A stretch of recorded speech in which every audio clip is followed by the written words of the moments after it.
Salut papa, ça va bien? Très bien, mais ça va mon trésor.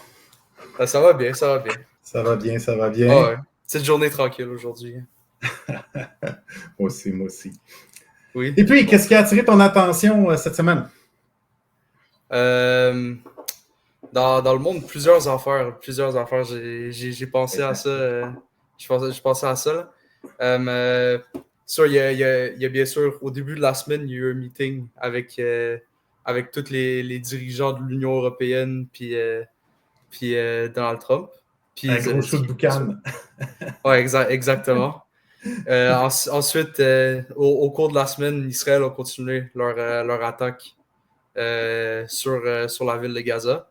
Puis ils ont activé leurs réserves, considérant que fait que c'est quand même une grosse nouvelle dans cette région-là. Là. Ça, Puis, il reste plus beaucoup de réserves. ah non. Mais, en tout cas, on en parle, on en reviendra si on en revient. Ouais, ouais. Puis aussi, Trump et le Mexique ont failli atteindre une entente pour combattre le cartel, mais le Mexique a dit publiquement qu'il n'y avait aucune entente entre le gouvernement, entre le président américain et eux. Puis là, il pourrait y avoir des répercussions assez graves par rapport à ça. Là. Fait que c'est Ah ouais, aussi puis un autre. il y a des placements de navires de guerre américains proches du Ah Venezuela. non. Ouais. Mathieu Bourg a Ouais. mobilisé 4,5 millions de personnes. Mhm. C'est du monde, ça. Ah, Yeah. Non, mais c'est des bons sujets. Par quoi tu veux qu'on commence? On peut commencer par Russie-Ukraine, là, puis les meetings qu'il y a eu, puis aussi les OK, sujets que parfait. toi tu veux aborder par rapport à ça.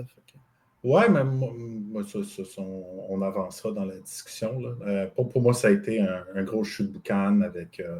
Et c'était tellement important de faire le performatif que tous ces chefs d'État-là Mhm. ont ont arrêté là, les discussions sur l'économie, tous les projets. Ils ont tout arrêté leur affaire. Là. Mhm. C'est quand même quelque chose pour aller supporter Zelensky qui lui est arrivé avec sa carte, puis Donald Trump a dit non, explique-moi pas, là. Ouais. Et ben, comme au moins, comme il n'y a pas eu un débandade, Donald Trump a fait attention pour que l'image reste belle. Mhm. Mais comme j'ai vraiment l'impression, les Russes, c'est-à-dire que Donald Trump a une entente avec les Russes, et ce qu'il a dit aux Européens, c'était différent. Et donc, il y a Mhm. vraiment un double langage qui est présent. J'ai pas l'impression qu'ils sont sur la Non, même lignée pantoute, pantoute, pantoute. non. T'en penses quoi, toi? Je pense je pense que cette dynamique-là, c'est parce que Trump, quand il parle avec la Russie, là, il cave in beaucoup, là. Il plie beaucoup pour la Russie. Puis, Je sais pas s'il plie ou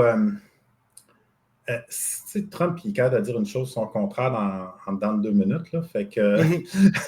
il y a une Ouais. dimension de ça qui est présente, mais comme je suis très comme genre j'ai vraiment l'impression que les deux parties ne peuvent pas se rejoindre.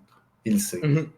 Il sait, Mhm. fait qu'il bullshit pour essayer de les rapprocher anyway. Ouais. Ouais. Je pense que c'est ça qu'il essaie de faire parce qu'il voit comme genre, tu ne peux pas arriver à aller chercher A ou B. C'est juste Mhm. l'échange de territoire. J'entendais les choses aux nouvelles. Ah oui, mais non, non, c'est pas ça que les Russes disent pantoute. Là. Ce qui était véhiculé dans les médias ici, c'est pas du tout. Les Russes qui disaient là, Zaporizhia, Kherson au complet, c'est à nous. Mhm. Vous partez maintenant. Et là, peut-être qu'on n'envahira pas Odessa, Kharkiv. Ouais, c'est ça.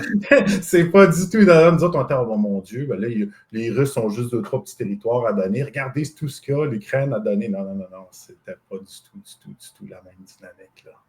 Mhm. C'est Ouais. ça. Yes, c'est ça. Ouais. C'était un gros show, hein? Un gros show. Ouais.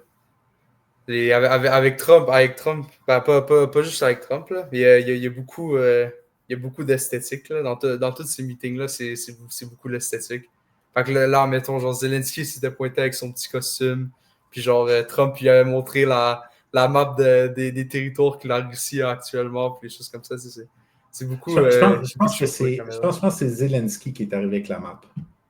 Ah, ça se peut, ouais. Ouais. Je pense que c'est Zelensky. Mais Mhm. le même visuel était super important pour les leaders européens. Hein, pour Mhm. montrer, là, on est unis, bla bla C'est ça, bla. on est tous là autour de la table. C'est vraiment juste du show parce on sait que genre le président de l'Union européenne a appelé Trump Daddy, là. C'est même pas comme un C'est secret le pour lui. secrétaire de l'OTAN. Ah, secrétaire Secrétaire de de l'OTAN l'OTAN, désolé. qui l'a appelé Daddy. Désolé, Puis, désolé. Ah, Ursula von, von ouais, ouais, der ouais, ouais. Leyen, Mhm. elle a une c'est ça. Donc, Mais l'Union européenne est quand même au pied des États-Unis, là. C'est pas. économiquement, surtout Mhm. militairement, Militairement. ben, Mhm. l'armée allemande était très, très forte, puis elle a fondu au fil des années, là, à cause Mhm. justement qu'il n'y a pas eu un sous-investissement massif. Là. Donc, ils ont Ouais. comme 3 jours, 3 jours de munitions en devenant Mhm. une guerre. Leur première division va être en 2027. Les Mhm. Russes ont comme une quarantaine de divisions. Ah, C'est ça. Fait que là, mhm. l'Europe a fondu au niveau militaire. Mhm. Yes. Fait que ça, c'est du performatif pour moi, puis ça vaut rien. Ça fait des ondes, puis ça donnait un espoir aux gens, mais comme l'espoir n'était pas basé sur rien. Les discussions, Ouais. tu vois, tout se fondre présentement dans une semaine, puis c'était. Je pense qu'il n'y avait aucune surprise pour personne. Personne ne s'attendait à ce que Non. ça stick là. Je pense pas.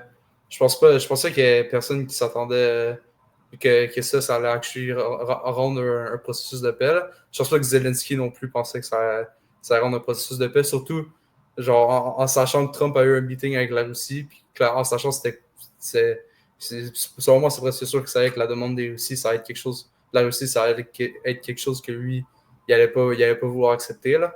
Fait que Mm-hmm. je sais pas, puis il s'est pointé là, puis il était pas comme il était pas très ça, il était quand même genre jovial là, un peu, c'est sûr. Encore une fois, c'est une performance là. Mais Mm-hmm. je pense en tout cas Zelensky pour lui c'est genre cette situation là, le fait que ça devient pas une paix sur les termes russes, c'est quelque chose qui l'avantage. La continuation de la guerre en ce moment, c'est quelque chose qui l'avantage Zelensky.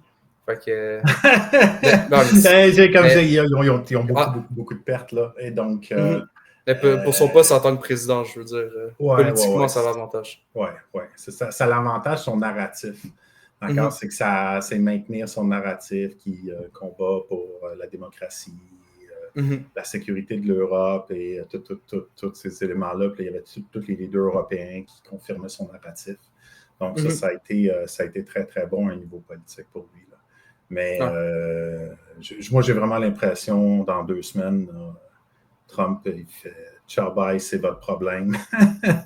Ouais. Et je pense que c'était seté, d'accord, ça va être ciao, bye, comme genre, c'est votre problème. Mais là, on va faire une performance qui va Mhm. laisser croire que j'ai fait quelque chose, que je n'ai pas laissé tomber l'Ukraine comme ça. Mhm. J'ai essayé de trouver, mais d'après moi, la décision était déjà prise. Du moment que ce n'est pas entendu avec les Russes, puis les Russes ont tenu leur ligne, j'ai Mhm. l'impression que ça a été la direction là, que Trump a pris, puis c'est un show de boucan.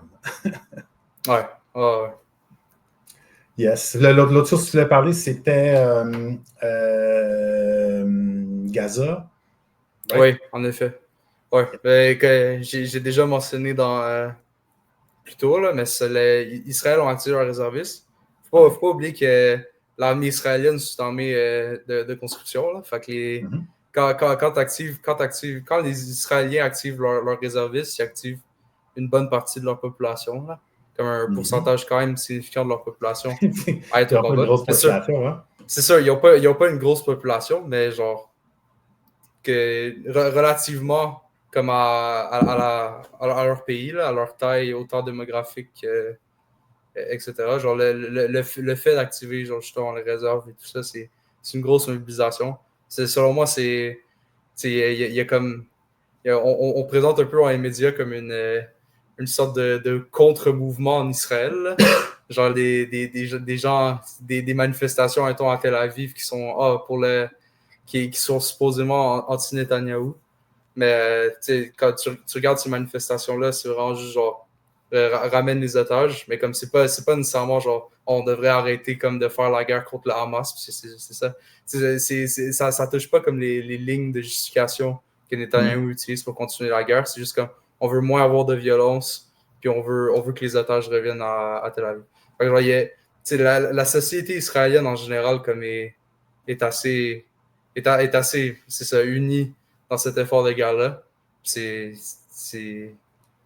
Oui, parce que légal. cette guerre-là, elle est, je veux Mm-hmm. dire, pour nous autres, la manière que le narratif est mis, est construit en Occident, c'est les Palestiniens, solution à deux États, des choses comme ça. Mais aussitôt que tu embarques, c'est que c'est des Juifs contre des Philistins. Et puis dans ce narratif-là, puis eux, ben, sont les Arabes, les Perses, les gens là-bas aussi, ils se battent contre des Philistins. Là. Et donc, ils sont dans le combat de l'Ancien Testament. Et donc, c'est effectivement, leur population va être mobilisée. Et c'est un peu leur dernier retranchement, hein, parce que il n'y a pas tant de ça. Il y a une grosse portion qui avait été mobilisée initialement, d'accord, pour la première offensive. Et là, après, il y a eu le Liban. Ils n'ont pas arrêté, là. Ils n'ont pas arrêté. Puis je ne serais pas surpris, moi, dans 1 mois, 2 mois, là, ça reprend avec l'Iran. Là. D'accord? Et donc, c'est pas réglé avec l'Iran. Et ils ont encore des missiles yéménites là, les Houthis qui ont encore envoyé des missiles. Dans ce coin-là, là, beaucoup de pays arabes sont soumis aux intérêts des Américains. Fait qu'il y a une grosse inactivité, même une collaboration avec Israël, mais le Yémen, là, c'est le seul, un des seuls pays, tu peux dire, comme tout le Même pas long. le pays, parce que le pays est en guerre civile. Ouais, c'est ça. C'est la faction chiite des Houthis. Puis, les Américains, ils les ont bombardés, là, c'est incroyable. Là, beaucoup d'efforts. Puis là, les Américains ont commencé à perdre des avions, ils ont perdu plein de drones des Reapers. Et donc, là, les Américains n'ont pas été capables de shutter down les outils. Puis, ils continuent. Et c'est ça. Et on va voir avec l'Iran, mais en tout cas, Israël, là, plus grand force, là. Après ça, là, je suis pas question. Là. Donc, j'ai vraiment l'impression que c'est leur dernière réserve. Là. Donc, de mémoire, là, quand ils avaient commencé l'offensive à Gaza, c'était 80% de leur réserve qu'ils avaient pris. Et donc, je ne serais pas surpris que ce 60 000-là, c'est le 20% restant. Non, c'est clair. En tout cas, la manière dont ils ont fait leur offensive, mais aussi comme la manière dont Hamas résiste cette offensive-là. C'est sûr que c'est. Toi, t'es un soldat israélien. Te battre dans une guérille urbaine dans des ruines comme ça, c'est pas. C'est pas évident pour tout. C'est sûr aussi que c'est. Le ratio de force pour prendre cette position-là est quand même. Tu rajoutes 60 000 personnes, puis c'est des populations qui sont beaucoup plus nombreuses que ça. En termes de gestion de foule, tu ne vas pas chercher des rapports de force. C'est difficile de chercher des rapports de force qui vont être intéressants en cas de problème. Fait que le fait que je veux dire, ça prendrait beaucoup plus de monde pour réussir à pacifiquement, là, gentiment déplacer les personnes. Et donc, moi, je pense que ça va avoir beaucoup de morts. Je serais très surpris que ça soit fait dans dentelle.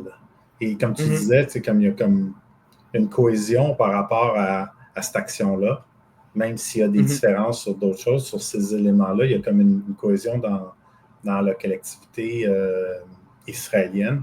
Et ça veut dire que c'est pas pas des êtres humains, comme tu sais. Je dirais pas des êtres humains, mais tu sais, comme c'est pas la même chose. C'est moins grave. Ouais, ils sont déshumanisés. Exactement, Les Palestiniens exactement. sont déshumanisés. Ah, tout à fait, tout à fait. Puis on le voit, là, il y a l'ONU qui a mentionné qu'il y a une famine.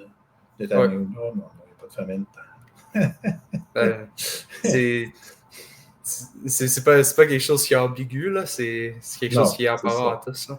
C'est ça. Mais comme il y a encore une fois, il y a un gros contrôle du narratif ici. Là, faut que... Et là, ça, moi, je trouve bien intéressant, ce conflit-là, parce que la perspective palestinienne a réussi à passer les médias. Là. Puis elle va chercher une force qui est politique. Tu prends, comme si tu veux, au niveau des Français, des Canadiens, des Britanniques, et malgré le fait qu'il y a un fort contrôle narratif en arrière. Là. Et moi, je trouve ça bien intéressant. Alors qu'au niveau de la Russie, là, il y a... Là, c'est le narratif dominant, tu n'as pas de contre-narratif. Je pense que c'est sain d'avoir des contre-narratifs parce qu'il y a... C'est des histoires. Hein? Le narratif, c'est une histoire. Et donc, narratif pro-palestinien, il y a une emprise sur le réel. Il y a des choses, des fois, qui sont exagérées. Puis la même chose, le narratif pro-israélien, c'est important que les deux soient là. Et donc, d'arriver à avoir les points de vue, les deux points de vue, les deux éléments, puis venir à mesurer un peu, là, c'est quoi les choses sont probables. Puis après, là, tu peux trancher qu'est-ce qu'il y a pour toi, comme qu'est-ce qui est plus important. Plus pro-palestinien. Et donc, c'est correct d'avoir des positions qui sont informées et qui sont basées là, sur des... en tant que tel, sur une réflexion, il n'y a pas de problème avec ça. Et la connaître, surtout. La connaître. Ouais. Non, en effet, mais moi j'ai vu ce chiffre-là là, dans les médias. Là, j'ai vu presque en direct. Là, comme il y a eu, au début, comme après le 7 octobre, c'est sûr, il y avait une grosse. Il y avait un support de masse envers l'Israël. Là. C'est comme, il y a eu des atrocités qui ont été commises. Genre, puis il y a beaucoup de propagande d'atrocités qui s'est passée dans les médias. Puis à force que la réponse a été aussi violente, aussi drastique, comme le fait que Gaza, c'est des ruines, genre des images à chaque journée, les gens voient des nouvelles images, c'est clair, c'est genre c'est une famine, c'est une attaque contre ce peuple-là qui est broadcastée en live. Là. C'est partagé en live à tout le monde. Puis alors que les images sortent, les médias de plus en plus c'est ça, il y a de plus en plus comme la narrative palestinienne qui commence à être vue, perçue par les médias. Il commence à y avoir de plus en plus de... Il y a un appui politique qu'il n'y avait pas auparavant, là, au niveau pour la protection, parce que c'est ça, les côtés faibles, habituellement, vont aller chercher la sympathie du public. Encore, le freedom fighter, fait que qu'il y a toujours un avantage à celui qui est dans un état de faiblesse. Et l'autre va être vu comme étant un agresseur. Et donc, là, ici, il y en a un qui est agressé. Donc, initialement, les gens étaient pro-israéliens, comme tu disais, parce qu'ils avaient été la victime de l'agression. Mais là, plus que ça l'avance, ça donne l'impression que les Israéliens sont maintenant des agresseurs. Ouais. C'est ça. Ça a parti d'une chaîne d'événements le 27 octobre dans lequel ça peut déborder bien rapidement. Là. Parce qu'Israël, une fois qu'elle... C'est quoi ses options, là, mettons, qu'elle n'a plus de troupes? Puis là, elle a un autre problème qui arrive. Qu'est-ce qu'elle va faire, Israël? Si tu dors en moi, ils vont demander aux Américains. Là. Puis je pense genre ils vont demander comme une intervention militaire directe des Américains. Puis je pense mettons, il n'y en a pas. Je suis tout à fait d'accord avec toi. Ils vont demander aux Américains, les Américains vont arriver avec leur force. Mais mettons, Donald Trump dit fuck that, nous, là, c'est America first. On ne va pas intervenir en Ukraine, on ne va pas intervenir en Israël, d'accord? Qu'est-ce qu'ils font? L'Égypte, la Jordanie, là, on retourne en 1967. Ils n'ont plus de force, les Israéliens. Ils sont tous mobilisés partout. Qu'est-ce qu'ils font?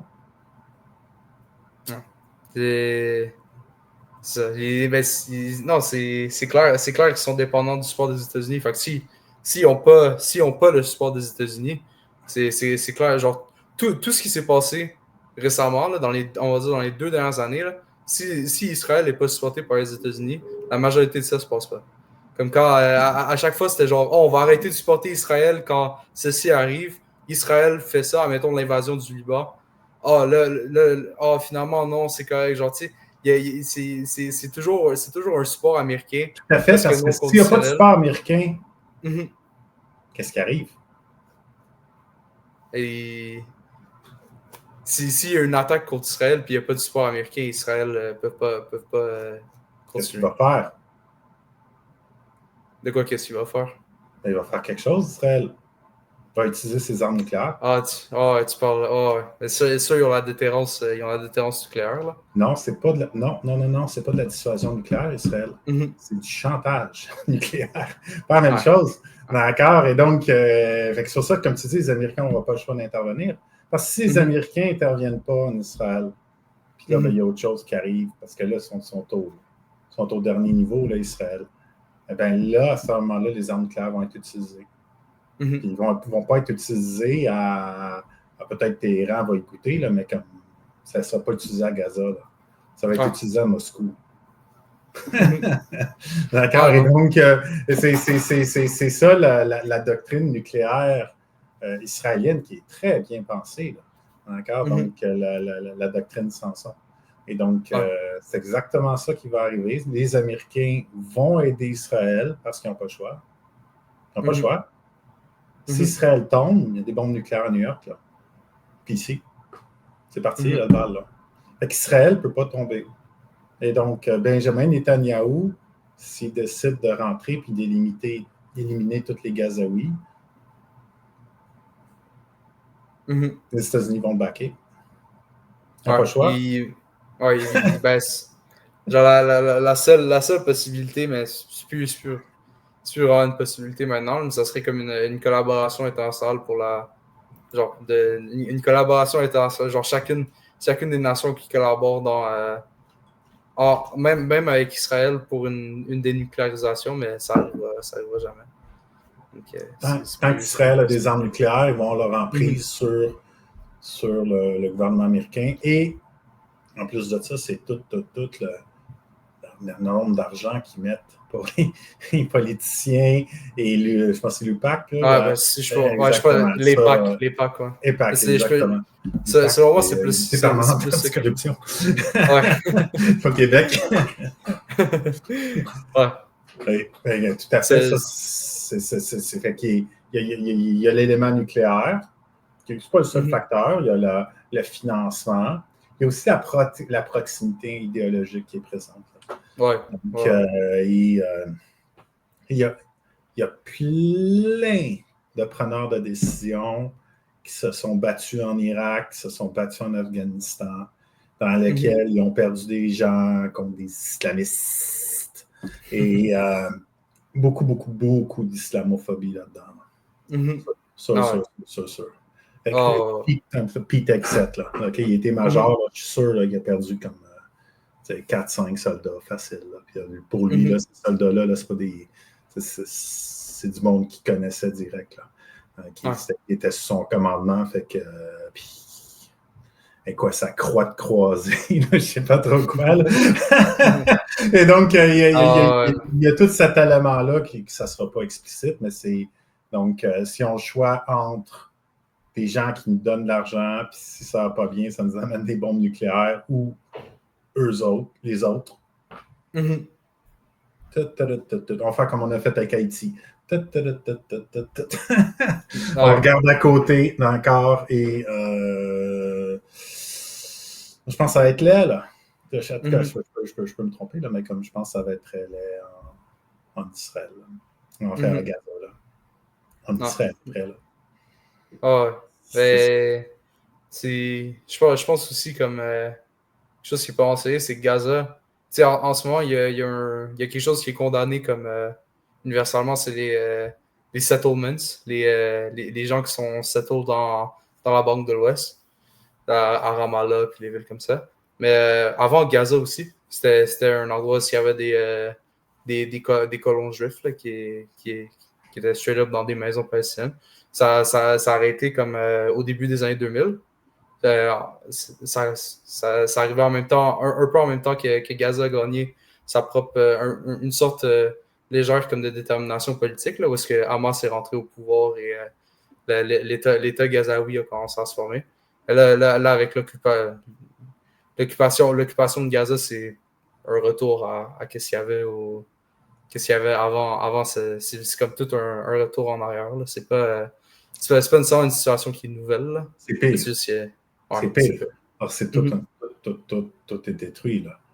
Ouais, c'est sûr. Donc, c'est pire et ils veulent enlever la population. Donc, ils veulent libérer, donc ils veulent tasser tout le monde. Je ne sais pas ce qui va se passer, là, mais comme s'ils rentrent, c'est vraiment l'impression que je vais avoir. La mission, ça va être d'évacuer la population. Puis je ne sais pas ce qu'ils vont les envoyer.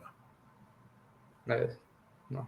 Je ne sais pas non plus, parce que l'Égypte ne fait aucun effort de prendre les Palestiniens. C'est pas des Égyptiens. C'est pas des Égyptiens, c'est des Philistins. Non, mais c'est même pas juste ça. C'est aussi genre les Égyptiens, c'est comme sont directement aux intérêts des Occidentaux. Là. C'est les Égyptiens, les Jordaniens, là, c'est... Les Jordaniens, ça, c'est super proche des Britanniques et des Américains. Les Égyptiens sont beaucoup plus proches des Russes qu'on pense.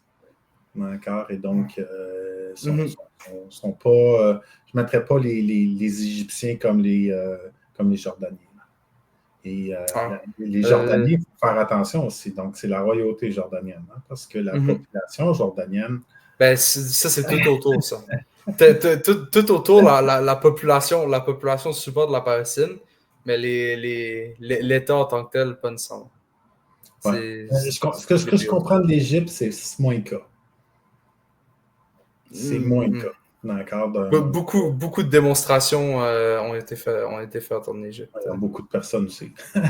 En termes de proportion, là, parce qu'il y a une historique qui est présent, là, et donc ces historiques-là, donc c'est pas juste une question de langue, hein. Il y a une question de culture et des choses qui sont passées par le passé et qui restent.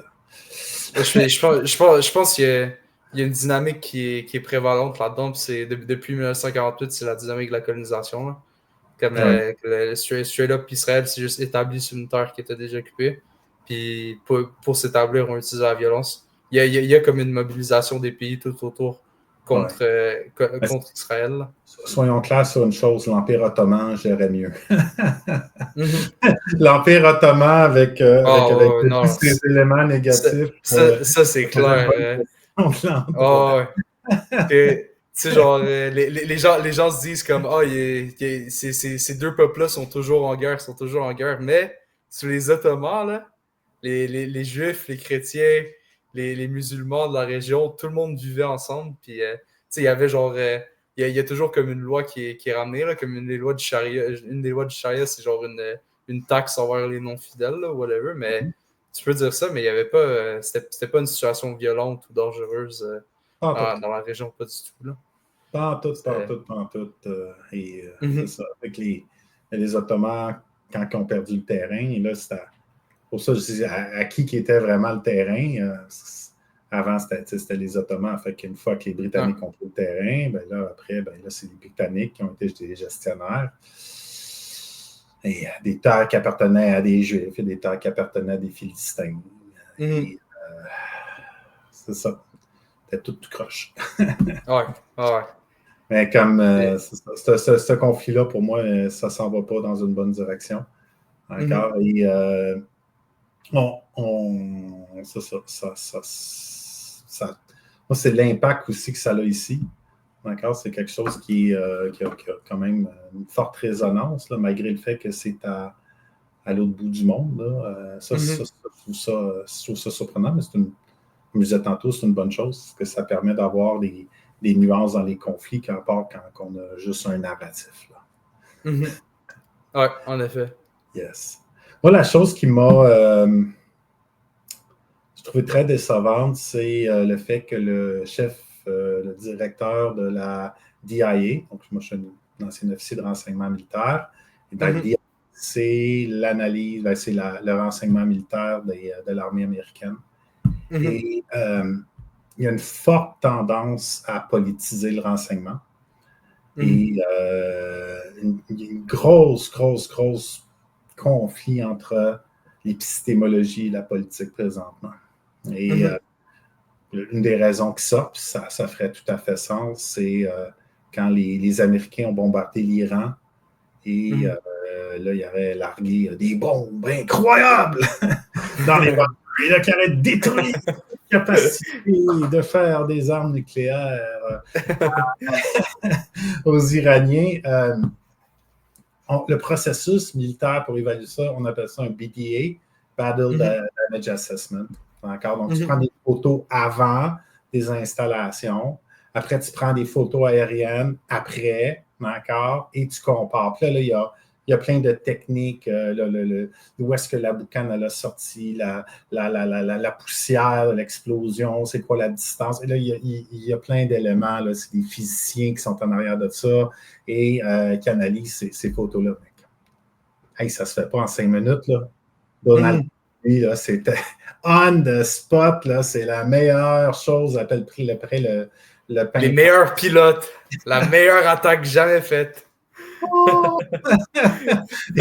et complètement impossible, d'un point de vue militaire, de faire cette évaluation-là. 48 heures facile que ça doit prendre. Okay? Fait que tu ne peux pas avoir une évaluation réelle, épistémologique, avant 48 heures.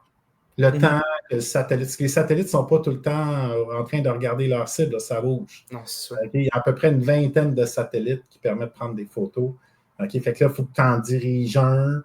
D'accord, il va passer. Là, tu vas avoir une période de temps où tu vas être capable de voir. Okay? Et donc, c'est très limité. Puis là, pouf, là, tu peux avoir. Après, il faut que tu analyses la photo. Hey, ils ont des écrans incroyables, là, les personnes qui font ces affaires-là. Là. Ah, ouais. C'est pas le petit écran que j'ai là. c'est des écrans, là, c'est vraiment hallucinant. Et à un moment donné, j'avais fait décoller des F-18 de Bagotville pour prendre des photos aériennes au Québec. Puis on avait reçu des photos en papier. Parce qu'à l'époque, c'était pas digital, c'était papier. Fait que la photo nous arrivait. Puis on avait des espèces de bidules pour être. On mettait par-dessus ces photos, c'était comme des loupes, d'accord, mais qui permettaient de voir en 3 dimensions. Fait qu'on savait pratiquer là-dessus. C'était avant la digitalisation, là, c'était vraiment analogique. Puis on faisait, c'était exactement pour faire ça, des BDA, là, pour voir les profondeurs des trous, pour voir les distances entre les éléments. Puis on s'était pratiqué sur ça. Et là, comme des Polaroids 3D, dans le fond. Exactement. Ça prenait une photo, puis tu avais le bidule, tu regardais, puis tu étais capable de voir les choses en 3 dimensions. Puis là, quand les choses sont apparues après avec du digital, il y a des écrans spéciaux qui ont commencé à être capables de faire la même chose. Et c'est spécial. Et donc, c'est un processus qui prend du temps. Là. Ça se fait pas de même. Là. Et donc, quand la DIA a fait la démarche, là, je suis sûr et certain que le général qui est en charge de la DIA, en plus, ça, c'est un gars de l'Air Force, c'est un gars de la Force aérienne. Et donc, puis il est en charge là, de regroupement, on appelle ça ISR, donc Intelligence, Surveillance, Reconnaissance. Fait que ça, c'était son gagne-pain. Là. Lui, là, il a vraiment, du début de sa carrière à la toute fin de sa carrière, il a fait ça. Là. Et donc, là, c'est une mission de l'Air Force qui arrive. Puis là, il n'a même pas le temps de faire son analyse, d'accord, voir est-ce que ça a vraiment marché. Puis là, t'as le bouffon, t'as Donald Trump qui est là, la meilleure opération militaire qu'il a jamais eue. Puis là, lui, ça a marché pour de vrai. C'est un officier de renseignement. Ce pas des opérations d'information. L'officier de renseignement est en relation avec la vérité. Le but, c'est de dire au commandant, c'est voici ce qui s'est vraiment passé. Pas voici ce que tu veux entendre. Non, c'est pas... Voici ce que tu veux entendre, là, ça c'est très mauvais. Parce que voici, tu veux pas que je te dise qu'il y a un champ de mine devant toi. Il y a un champ de mine devant toi. Si je te le dis, tu vas rentrer là, boum, puis là, tu vas faire une mine. Fait que ma job, c'est de te dire, non, il y a un champ de mine devant toi. Et donc, l'officier de renseignement doit être en relation avec l'épistémologie, pas en relation avec le politique. Et il doit arriver, et souvent, c'est en confrontation et en choc avec les généraux, avec la mission, etc. Oui, mais tu n'as pas pensé à ça. Il y a d'autres choses, il y a d'autres éléments. Et je pense que le show, parce que ça a été le mieux représenté, c'est Star Trek. Star Trek? Star Trek. OK. T'as Captain Kirk, ça c'est le politicien. D'accord? On va faire ça comme Donald Trump. D'accord? Donc, puis de l'autre côté, tu as Spock. D'accord? Spock, il ramène à la réalité Captain Kirk. Et c'est cette opposition-là qui est une opposition extrêmement saine dans un quartier général, dans une chose, d'avoir ton Spock, d'accord, c'est pas ton politicien. Il ne dira pas les choses populaires. Il ne dira pas que les choses que les gens veulent entendre. D'accord? Il va dire les choses telles qu'il les perçoit en relation avec l'épistémologie. L'autre chose aussi qui est présente, souvent qu'on associe au renseignement, mais ce n'est vraiment pas le même élément, c'est toutes les opérations d'information qui se trouvent être souvent amenées à affecter le système perceptuel de l'adversaire, d'accord, à affecter sa prise de décision. J'ai travaillé aussi là-dedans. Et quand tu travailles en opération d'information, tu n'es pas en relation avec l'épistémologie. Tu es en relation avec la mission. Ton but, c'est de supporter la mission. Tu es en relation avec le politique. Captain Kirk, qui veut qu'on fasse ça, bien là, à ce moment-là, on va shaper le narratif, on va créer des images, on va créer des éléments, de la garde psychologique, des choses comme ça, pour que la mission du commandant soit atteinte. Et ces deux fonctions, au niveau du Canada, le renseignement, ce n'est pas le PSYOPS. Donc, moi, j'étais un officier de renseignement, mais il y avait d'autres officiers de l'artillerie ou etc. qui travaillaient au PSYOPS quand j'étais là-dedans. Mais un officier de renseignement, un G2, sa job, c'est en relation avec la vérité. Et la DIA ne fait pas de PSYOPS. Le PSYOPS, c'est les opérations spéciales. La DIA, il y a peut-être des officiers de renseignement qui vont aller travailler avec les opérations spéciales, mais la DIA, c'est en relation avec l'épistémologie. Est-ce qu'il y a un trou ou pas de trou? Est-ce qu'on a frappé la cible ou on n'a pas frappé la cible? C'est quoi l'effet en dessous? Et précisément pour l'Iran, c'est les probabilités qu'on aille atteint sont très, très, très, très faibles. Et on a eu un impact. Il y avait un prof du MIT qui a fait une analyse en profondeur là, sur ça prenait juste une petite, en tant que telle, là, une construction dans le bunker, puis même si la cible était touchée parfaitement, ça venait à contenir la déflagration avec des portes là, qui absorbent les chocs. Là. Et donc, ça ne prenait pas grand-chose pour protéger. Puis le deuxième point, c'est que l'uranium enrichi, c'est qu'ils prennent de l'uranium. Parce que de l'uranium normal, ce n'est pas super radioactif. De l'uranium normal, tu vas en avoir dans du matériel phosphorescent. Et donc, ils vont le prendre, puis avec une centrifugeuse, ils vont créer de l'uranium enrichi. Et ça prend plusieurs cycles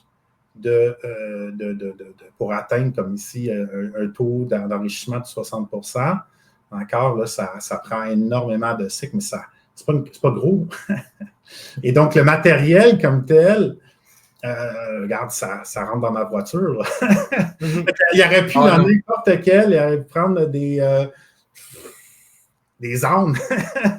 Il aurait pu sortir le matériel à dos d'âne. Okay? Je suis pas sûr qu'ils l'ont dit publiquement en Iran qu'il avait sorti le matériel des endroits qui avaient été attaqués. C'est ils ont attaqué des centrifugeuses, mais comme 99% de la job est faite.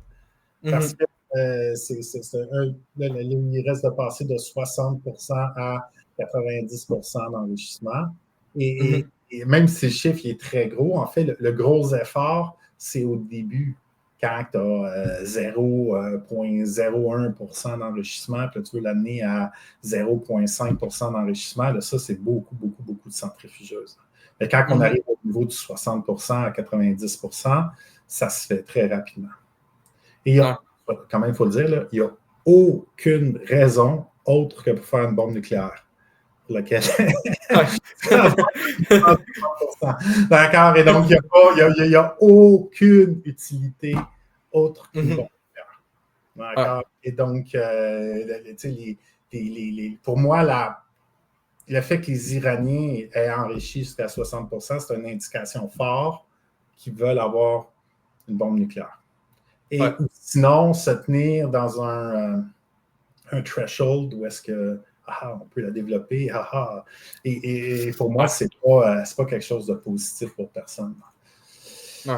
C'est ça. Et dans la logique que j'avais vue, justement, de pourquoi il risque d'avoir un conflit qui va repartir avec l'Iran, c'est à cause des actions qui vont être faites à Gaza. Donc, Israël va faire des actions à Gaza, va être condamnation internationale. L'Iran va faire des menaces, va faire des choses, puis là, il va y avoir... Et donc, c'est déjà anticipé, donc je suis sûr certain pour les Israéliens là, et pour les Américains aussi, OK, fait que là, il y a ça qui va se passer. Après, il y a l'autre domino qui va arriver, puis après, il y a l'autre chose qui va arriver, puis il y a comme une partie d'échec, là, d'accord? Et donc, les journalistes, comme genre, ils regardent, oh, le coup vient d'être joué, puis et c'est tout, mais en réalité, en arrière, les gens, comme qu'est-ce qui arrive après, là? So what? Souvent, c'est un terme en renseignement qu'on va prendre, so what? D'accord? Ce que ça veut dire, qu'est-ce qui arrive après ces éléments-là. Et donc, pour revenir au gars de la DIA, très mauvaise chose. C'est pas juste lui, là. Je voyais Tulsi Gabbard. C'est une personne que je sens authentique. Et de retirer là, 37 accréditations de sécurité. À moins que les services de renseignement étaient complètement déjà corrompus, là, c'est beaucoup. Là. Donc, ça veut dire que ça serait du monde qui a réussi à grimper les échelons dans le monde du renseignement qui était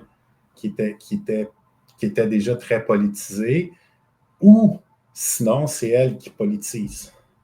Juste ça, je ne sais pas. C'est soit un ou l'autre, mais là, ce qu'on voit, c'est une politisation du renseignement. Et ça l'amène forcément d'un bord à l'autre, parce que le commandant avance, puis là, la personne a sait qu'il y a un champ de mine, ben, elle ne dit pas. D'accord? Et c'est ça. Malheureusement, c'est vers ça que ça s'en va. Et pour moi, l'épistémologie, c'est quelque chose de central. C'est quelque chose de fondamental. Notre rapport doit être à la vérité et non pas au politique.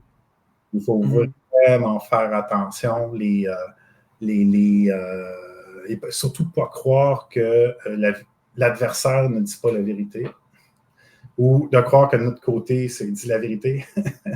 Encore, c'est tout le temps des nuances de gris. Il faut toujours t'assumer le mensonge, tout le temps, dans tous les éléments là, au niveau de l'international. Tu ne peux pas dire, ça c'est...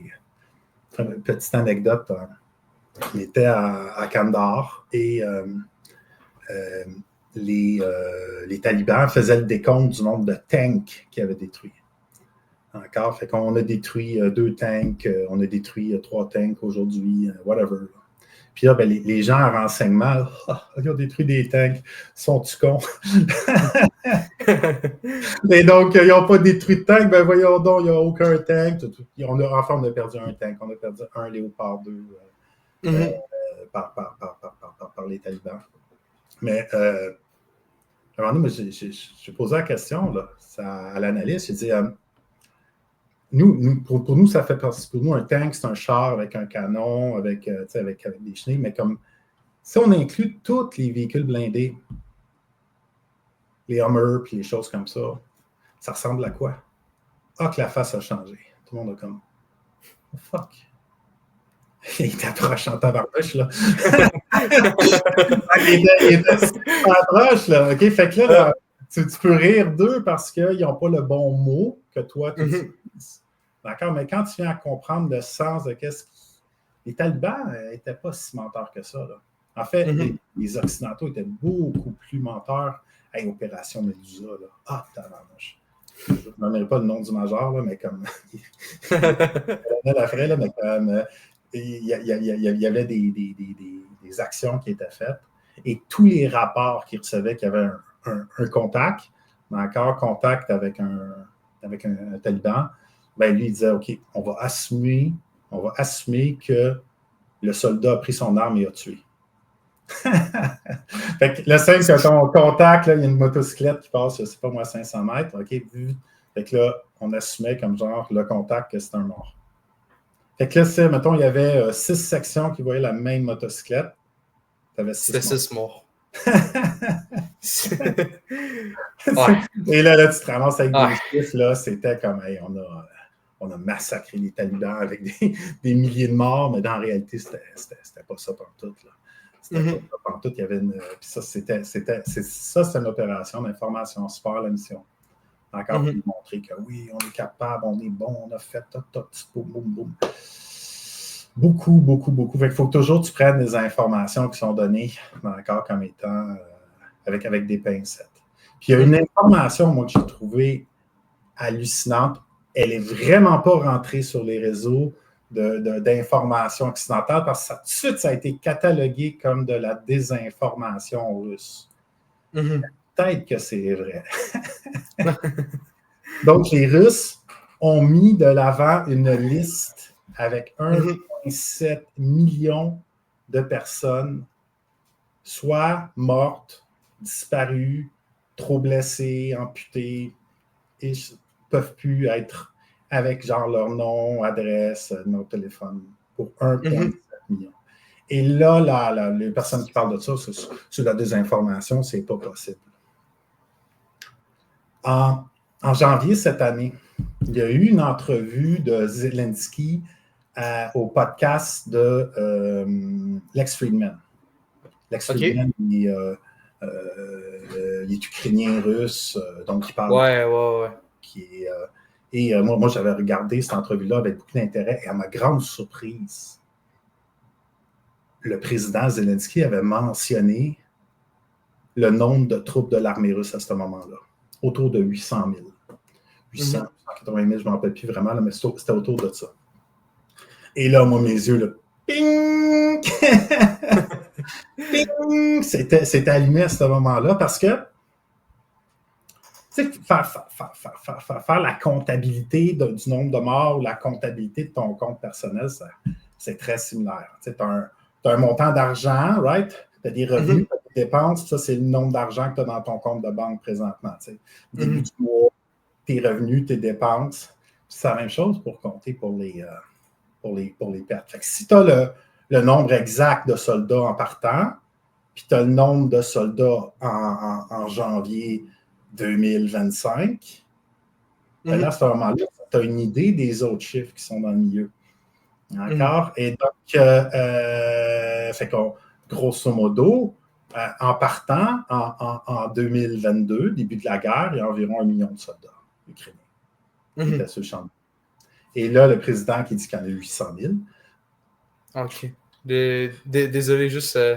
Quand il a mentionné sur Lex Fridman, c'était le nombre de soldats ukrainiens ou russes? L'armée ukrainienne avait 800 000 soldats en janvier 2025. Et il y avait 1 million de soldats en 2022.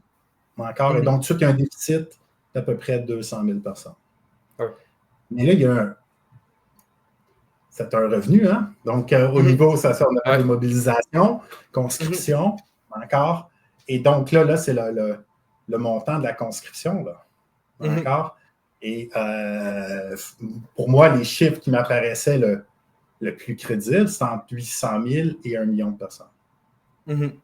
Encore? Donc, le nombre de pertes, c'est 800 000, 1 million de personnes, plus 200 000. On est à 1 million, là. Ça, c'est en janvier. Que les opérations, là, Kursk, le débarque de Kursk, puis tous ces éléments-là, c'est pas loin d'1,7. C'est pas loin d'1,7. Et là, ici, c'est deux démarches qui sont complètement différentes. Pour ça, j'avais fait ça en janvier. Là. C'est une démarche qu'on appelle déductive, c'est-à-dire que je prends juste des chiffres ukrainiens. OK? Donc, on prend juste des chiffres ukrainiens, d'accord? Et à partir de ces chiffres-là, tu peux déduire une conclusion. On appelle ça un processus déductif. Mais là, cet élément-là, si ce n'est pas de la désinformation, il faut toujours garder cette hypothèse-là, ça, c'est un processus qui est inductif. C'est-à-dire, à partir des observations, Bob telle adresse, tel numéro, ces éléments, il est mort à tel moment. Fait que là, tu as une liste inductive. Ça, c'est deux processus complètement différents. Fait que si cette liste-là est moindrement valide,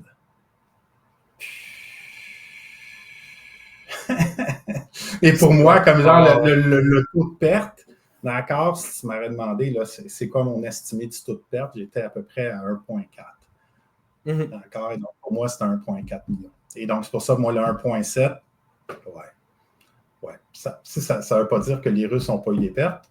Les Russes ont eu des pertes, mais je pense pas en même quantité. En moins de quantité, surtout qui ont été chercher beaucoup d'étrangers. Des Népalais, des Sri Lankais, des Africains. Et eux, ils ont été envoyés en avant, un peu en chair à canon. Là. Ouais. Et eux, 90% de décès dans les Shoigistes, qu'ils appellent, des unités là, Stormzy. 90%. C'est quasiment juste des étrangers avec qui ils parlaient avec leur téléphone cellulaire, des logiciels de traduction. Et pour les Ukrainiens, là, 1,7 million de pertes possiblement. Je vais possiblement parce qu'il faut toujours avoir un doute. Et c'est là que c'est fondamental d'avoir du personnel de renseignement qui est orienté vers l'épistémologie pour justement venir voir est-ce que c'est 1,5 million? Est-ce que Zelensky nous bullshit? Est-ce que c'est Vladimir Poutine qui nous bullshit? C'est quoi le portrait qui est réel? Et le narratif public, lui, là, à ce moment-là, c'est qu'est-ce qui va être utile politiquement et non pas ce qui va être vrai épistémologiquement. Et on a présentement, surtout pour l'Ukraine, là, je pense qu'il y a un gros déficit épistémologique. Là. On n'est pas capable de dire la vérité sur l'Ukraine. Parce qu'on ne veut pas ce résultat-là. Ce qu'on veut, on veut que l'Ukraine gagne. Et donc, alors que, comme je disais tantôt, au niveau de qu'est-ce qui se passe à Gaza, je trouve ça super intéressant et pertinent qu'il y ait deux narratifs qui s'opposent, parce que ça nous permet d'avoir un regard qui est plus... plus valide sur plus de granularité sur qu'est-ce qui se passe. Oui, et à Gaza, il y a un parallèle qui peut être fait avec le nombre de morts, parce que c'est aussi quelque chose qui est beaucoup documenté puis utilisé à fin politique. Soit par Israël pour dénier le fait qu'il y a un génocide ou une attaque sévère contre le peuple palestinien, ou du côté, I guess on peut dire du côté palestinien, pour dire, admettons, l'Israël va dire qu'il exagère les chiffres, etc., des choses comme ça. Mais tu regardes comme...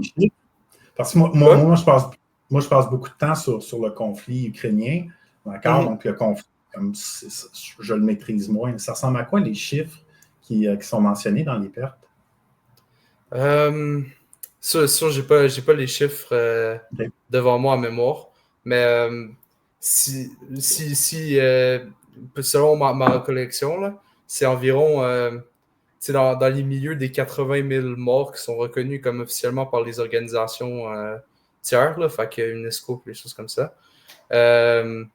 Mais selon moi, ces estimés-là sont bas. Parce que tu regardes dans un processus similaire à ce que tu as fait avec l'Ukraine. Là. Fait que si tu regardes la population gazaoui, tu regardes comme si tu prends en compte comme le fait, c'est ça, le fait, admettons, qu'il y a eu aussi, il y a eu un gain, il y a toujours genre des naissances gazaouis, etc. Genre puis le fait que le chiffre a été aussi stagnatif. Puis même selon les chiffres officiels israéliens, là, il y a des estimés qui vont par-dessus, comme les 100 000, 100 000 morts. Il y a aussi beaucoup de... Mettons, les chiffres officiels de morts, c'est 80 000, dans les milieux 80 000. Mais il y a beaucoup comme de personnes qui sont missing. Des personnes qui sont pas retrouvées. Ou, Et fait que toi, ton chiffre que tu as là, c'est des gens qu'on peut confirmer qui sont morts, c'est ça? Ouais, c'est ça exactement. C'est les chiffres. Je pense que l'UNESCO se fie sur les rapports du ministre de la Santé de Gaza. On appelle ça des KIA, Killed in Action. D'accord? Donc, quand tu es capable d'avoir ça, c'est un KIA. Quand tu ne trouves pas le cadavre, c'est un MIA. D'accord? Et tu t'ajoutes à ça les WIA, donc les Wounded in Action. D'accord? Puis là, tu en as qui sont blessés légers, donc Oui. ils peuvent continuer à travailler. Puis tu as des blessés lourds qui sont paraplégiques, estropiés, etc. Normalement, là, pour chaque KIA, tu vas avoir un MIA, puis 2 WIA ou même des fois 4 WIA. Donc, il y a comme je ne connais pas les chartes exactes, des fois ça varie selon les conflits, là, mais comme il y a des. Avec un chiffre, là, tu peux faire une estimée. Là, donc, quelqu'un qui est spécialisé là-dedans, là, avec un chiffre là, pour avoir probablement, là, c'est dans ces horizons-là. Puis, c'est ça. Les Gaza ont. Il y a les Gaza la plus grosse population d'enfants amputés au monde. Ouais. C'est puis aussi une des plus grosses densités, c'est sûr, là, mais ça, si tu parlais des Wounded in Action, comme c'est fou, là. Le nombre de personnes qui ont. Parce que c'était un bombardement de masse, là, c'est plus gros que même les bombardements que les Russes faisaient en Ukraine. Là. C'est assez incroyable. Ils ont complètement rasé, puis si c'est pas des morts, c'est pas les personnes qui sont missing, c'est ça. Il y a plein de gens qui sont rescapés pour le restant de leur jour. Là. C'est yes. des enfants. J'avais vu une statistique en février 2024 en Ukraine, parce que 10%, ça venait de la Ukraine Pravda. Fait que c'était pas une source russe, c'était une source ukrainienne qui regardait le pourcentage des gens qui étaient mobilisables à ce moment-là. Puis dans la statistique, il mettait que 10% des hommes en âge d'être mobilisés étaient considérés comme invalides. C'était à peu près le 800 000, 1 million de personnes là, qui étaient. C'est énorme. Là. C'est pour ça, moi, d'avoir le chiffre d'1,7 million tantôt, là, j'ai beaucoup moins d'indicateurs qui est ting, ting, ting. Mais politiquement, c'est très mauvais à dire. D'accord? Donc, ça peut être épistémologiquement vrai, mais politiquement indésirable. Ça, c'est mal le fait que politiquement ce soit pas bien à dire, parce que si tu veux comme même dans une perspective pro-ukrainienne que je considérais comme étant personnellement comme étant juste là, comme tu veux c'est clair que tu vas avoir comme une perspective vraie sur ce qui se passe sur le terrain si tu veux être plus en mesure de prendre des actions qui sont efficaces puis qui vont réellement genre qui vont réellement avoir comme un rapport au réel. Mais si tu te primes à des chiffres qui sont pas vrais, puis tu t'ajustes à une situation de guerre qui n'est pas réellement qui se passe sur le terrain, tu vas avoir comme il va y avoir un laps entre genre tes actions puis qu'est-ce qui se passe réellement dans la guerre. Complètement. Ça peut juste être mal, ça. Tout à fait, parce que après, ça mène à des mauvaises prises de décision. Ça l'amène à des choses comme, par exemple, mettons, plutôt que de se battre chaque centimètre en Ukraine, ils auraient reculé encore, puis leurs troupes super bien formées, là, on leur donne une formation de guerre insurrectionnelle. Tu laisses les Russes rentrer, là, puis par en arrière, là, bang, bang, dans leur point faible, OK, et là, après, la patrouille s'en va, puis tu fais une guerre de partisans. D'accord? Faire une guerre de partisans, tabarnouche que les Russes auraient mangé une volée, là. Avec le support de renseignement, le support logistique américain, ça aurait été une stratégie nettement plus. Mais non, ils ont voulu montrer que non, on est capable de battre, puis on va les battre sur le champ de bataille, on est invincible, Nikolaïv, Juste, je juste faire un petit peu une recherche, je vais aller chercher des éléments parce que j'avais parlé avec Paul Larocque sur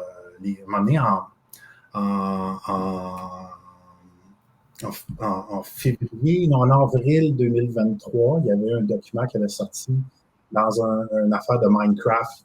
C'était des documents top secrets. C'était pas Minecraft, c'était War Thunder. War Thunder, okay. Si je ne me trompe. Non, je pense que c'était Minecraft. En tout cas, et, les documents, là, moi, j'avais vu la première fois le document, dès que ça avait sorti, c'était un petit peu spécial. Puis après, j'avais parlé avec Paul Larocque et j'avais émis l'hypothèse peut-être que le document que tout le monde disait que c'était de la désinformation, peut-être que c'était le vrai. Parce que moi, ces chiffres-là correspondaient aux chiffres de Mediazona que je suivais. Des chiffres de KIA russes que je suivais, d'accord? Et donc, et pour moi, comme c'était et toujours en renseignement, on n'est jamais certain, d'accord? Donc, il faut toujours fonctionner par hypothèse, toujours avoir des doutes. Et donc, moi, je me doutais que peut-être c'était une opération de désinformation occidentale, ukrainienne, pour dire non, il ne faut pas que ces chiffres-là sortent. Puis, laisse-moi un petit peu, je veux juste aller chercher les éléments. Bien sûr, il n'y a pas de problème. Ouais, parce que j'avais eu une plainte au Conseil de presse du Québec. Ça va être facile. Ça va être facile. Les documents que tu parles, c'était dans un serveur Discord de War Thunder, je me rappelle. Ah ouais? OK. Ouais, OK. Je pense que j'ai ça. Je ne sais pas si je peux partager l'écran. Ouais, oui, je peux partager l'écran. Tu peux présenter ou inviter. Je ne sais pas si tu vois le petit icône. OK, ouais, OK. Share screen, OK. On va essayer ça.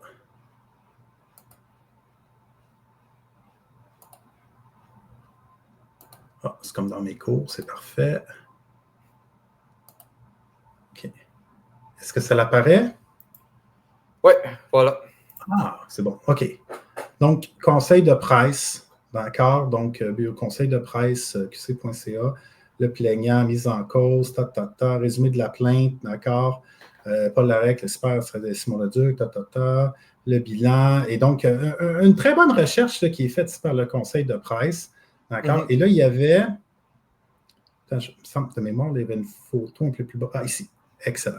D'accord? Et donc, ça ici, ça résume les deux versions qu'il y avait.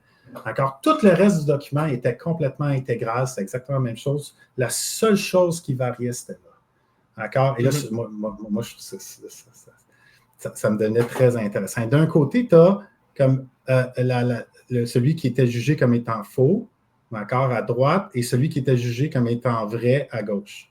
D'accord? Et là, tu as le nombre de KIA, d'accord, 16-17 000 ou 35-43 000. Il y a une autre version, là, c'était comme 71 000 KIA de la Russie. Et là, moi, j'avais dit en ondes, j'avais dit à Paul, j'avais dit, peut-être, d'accord, il y a une hypothèse, là, OK? Donc, il y a eu beaucoup, beaucoup moins de morts, parce qu'à l'époque, là, c'est ça, là, il y avait une des versions, ça disait 71 000 morts. Et là, quand on regarde le nombre de véhicules détruits, là, 6 000, 4 ou 600. Puis oui, il y en a un qui est beaucoup plus embrouillé que l'autre. D'accord? Et donc, là, vu qu'il était plus embrouillé, le monde pensait que ça doit être lui le faux, mais peut-être pas. Ça ne veut pas dire ça tantôt. Et là, la chose qui est intéressante, okay, si on va chercher le nombre de morts, d'accord, qui est mesuré KIA. Là. Fait que ça veut dire on a retrouvé les morts, on sait dans quel cas tombale ils sont, là, des preuves sur Facebook, etc. C'est fait en Russie par un groupe qui s'appelle Mediazona. Et elles sont payées par la BBC Russia. Ça, c'est le nombre de... Ils font une bonne recherche terrain comme inductive. Donc, ils vont chercher chacune des informations, ils les compilent, et c'est très, très, très bien fait. Puis, regarde ça en 2025, d'accord, 25 février 2025, je me souviens d'avoir vu ça là, ça a été facile à trouver, 95 000 KIA russes. D'accord? Donc, Bakhmut, juste Bakhmut, là, c'est 40 000 morts. Okay? Fait que juste Bakhmut, sans parler de l'offensive de Zaporizhzhia, tout 2023-2024, là. Fait que Bakhmut, c'est 25 000 prisonniers russes morts, puis 15 000 mercenaires de Wagner qui sont morts. Fait que c'est 40 000 morts. Fait que qu'est-ce qui est le plus probable? On part avec le 43 000 ou le 71 000 sur l'autre, plus 40 000 à Bakhmut. Là, ça signifierait que dans toute l'année de 2023-2024, il y a eu à peu près 5 000 Russes morts. Ou on part avec 17 000, qu'on rajoute 40 000, right? Puis on rajoute à peu près 17 000 par année. Là. on arrive avec un 95 000 KIA. L'hypothèse que je mettais à l'époque était vraie. Là. C'était possible. Parfaitement possible. Puis à cause de ça, ben, Paul, il y a eu un blâme. Il y a eu un blâme. D'accord? Et donc, il y a eu un blâme, mais comme il y a probablement à travers tout le monde occidental, là, c'était le seul endroit où est-ce qu'on a émis cette hypothèse-là qui est épistémologiquement parfaitement valable. Parfaitement valable parce que ce qu'on est sûr présentement, là, c'est qu'il y a 95 000 KIA en Ukraine. Et donc, s'ajoute à ça après les MIA. Ouais. Aucun problème. Là. Quand Donald Trump dit 600 000 pertes, ça inclut les WIA, ça l'inclut exactement. 100 000 KIA, 600 000 pertes, c'est les mêmes chiffres. C'est la même chose. D'accord? Le même élément, tu arrives en Palestine, en tant que tel à Gaza. À Gaza. D'accord? C'est probablement plus élevé parce que les soins de santé vont être nettement inférieurs à ce que les militaires vont recevoir. Oui, c'est en effet, là, c'est les peu de chiffres qu'on a des services de santé qu'il y a là sont déjà remis. Les Israéliens les remettent en question, là, mais comme selon moi, c'est une sous-estimation assez sévère. Là. Et c'est super fréquent. Les gens vont sous-estimer pour peut-être enlever la. Oui, désolé. Comment qu'on enlève ça? J'ai enlevé, c'est bon. Je vais l'enlever, OK. Et c'est super fréquent pour les organisations de sous-estimer, d'accord, pour ne pas créer trop de tollé. Et donc, c'est une stratégie de communication là, qui est parfaitement valable. Et il ne serait vraiment pas surprenant là, si on inclut là, au niveau, là, on dit qu'il y a 100 000 KIA à Gaza.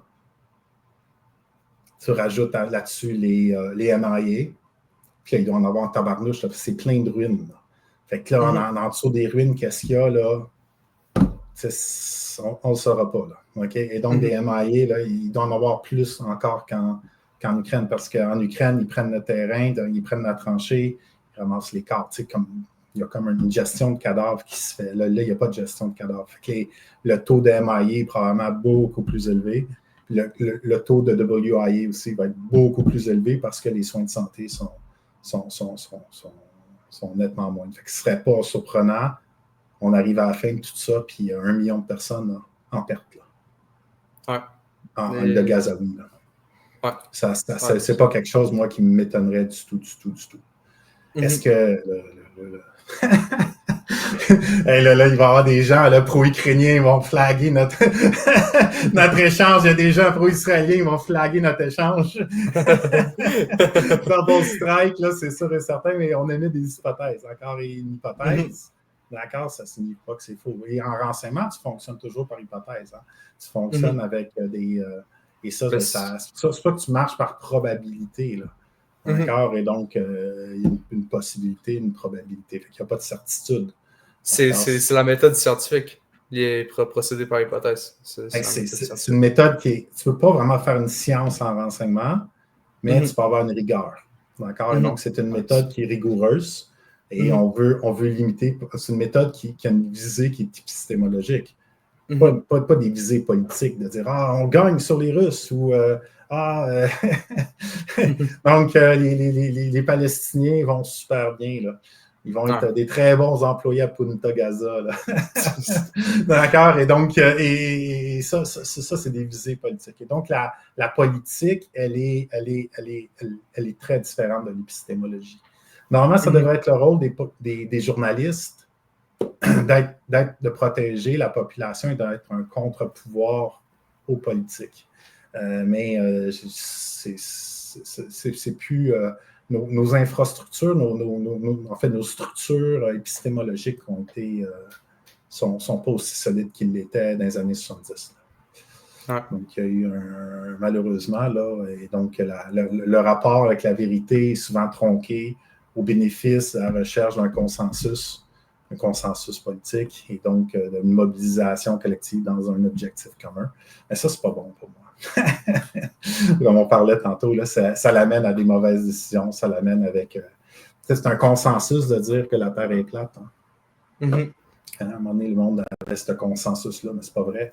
Et ça change les choses. Et donc, il y a un besoin de faire des contre-narratifs. Et c'est pour ça que c'est bon d'avoir une multitude de perspectives. Il y avait au QG en 2010, donc c'est le QG au-dessus de nous autres, RC South, et il y avait une cellule, ils appelaient ça le Prism Cell, un prisme, d'accord? Et donc, eux, ils voulaient aller chercher le maximum de perspectives, d'accord? Pour avoir une bonne compréhension, fait qu'ils allaient chercher genre, les gens des forces spéciales. Moi, j'étais souvent là-dedans. Là. J'étais souvent impliqué pour des raisons là, de tribales et des éléments comme ça, là, culturels. Et c'est comme ça que tu peux comprendre. Parce que si tu fais juste t'en tenir à la ligne centrale, il n'y a rien de plus désinformé qu'un ministre. Là. Les ministres sont entourés de personnes qui sont là pour maintenir puis progresser. Puis, tu ne montes pas dans la hiérarchie si tu n'es pas... c'est ça, c'était pas l'ICHQ. Et donc, il faut que tu fasses une game politique pour monter dans... Et donc, quand tu es grumpy old man, ben, tu ne montes pas. C'est ça. Yes. On voit ça en ce moment au Québec, là, avec le... Je sais pas si tu as vu la commission Galard. Ouais. Toute l'affaire de Saclic. Oui, c'est ça. Excellent exemple. D'accord, tout va bien, monsieur le ministre, je vous dis. Puis en dessous, certains l'informaticien en bas, là, ça marche pas! Ça marche pas, c'est la crise de merde! Après, tu as le gestionnaire après, là, on rencontre des problèmes, on est à la recherche de solutions. Après, l'autre niveau, la solution est trouvée. La solution va être réglée, mais là, on va demander un 500 000 $ de plus. Puis, quelle avarie. C'est super fréquent en informatique. C'est super fréquent. Les gens partent avec des Guillaume, là. Puis à un moment donné, tu es arrivé sur un contrat, je ne vais pas trop rentrer dans les détails, là, au niveau de la santé, encore quelque chose. Et c'était une grosse firme qui était présente, il n'y a rien qui marchait. Là. Rien qui marchait. Puis ben, lui, il contacte en jouant des jeux vidéo. Hey, t'es informatique, mais non, voir qu'est-ce qui arrive. Il a fait des problèmes dans 3 semaines. Dans 3 semaines, ça faisait 3 ans que la grosse compagnie travaillait. Encore, lui, il est arrivé 3 semaines, il a réglé le problème. Il a dit hey, toi, t'es cute. Il a sa job. Encore, et souvent, c'est que les grosses compagnies, avec des gens qui ont des diplômes, quelqu'un qui a un diplôme en informatique ne fait pas de lui un bon informaticien. C'est pas quelqu'un. Regarde Guillaume, là, il n'a aucun diplôme. D'accord? Mais comme. Et c'est ça. Mais c'est ça. Et donc, tu as un talent, tu ne l'as pas. Là. Et si tu n'as pas de talent et tu ne comprends pas la manière que la machine parle, des choses comme ça, et là, à ce moment-là, ça se traduit après. Il y a plein de problématiques. Le monde pense ah oui, on va faire ça, mais ça ne marche pas toujours super bien. Et c'est pour ça, ça sera pas bon. Ça sera pas bon. On va peut-être pas retourner là-dessus, parce qu'on avait passé du temps l'autre fois. Là. Ah non, en effet. Yes, c'est pas mal ça. Yes. C'est pas mal tout là, pour aujourd'hui. Là. On a atteint quand même une bonne heure et quart. Là. Excellent. Yes. Avec un micro qui marche mieux. Un peu mieux. Excellent. Bon, hein? Ouais, parfait. Fait que... Ouais, la semaine prochaine.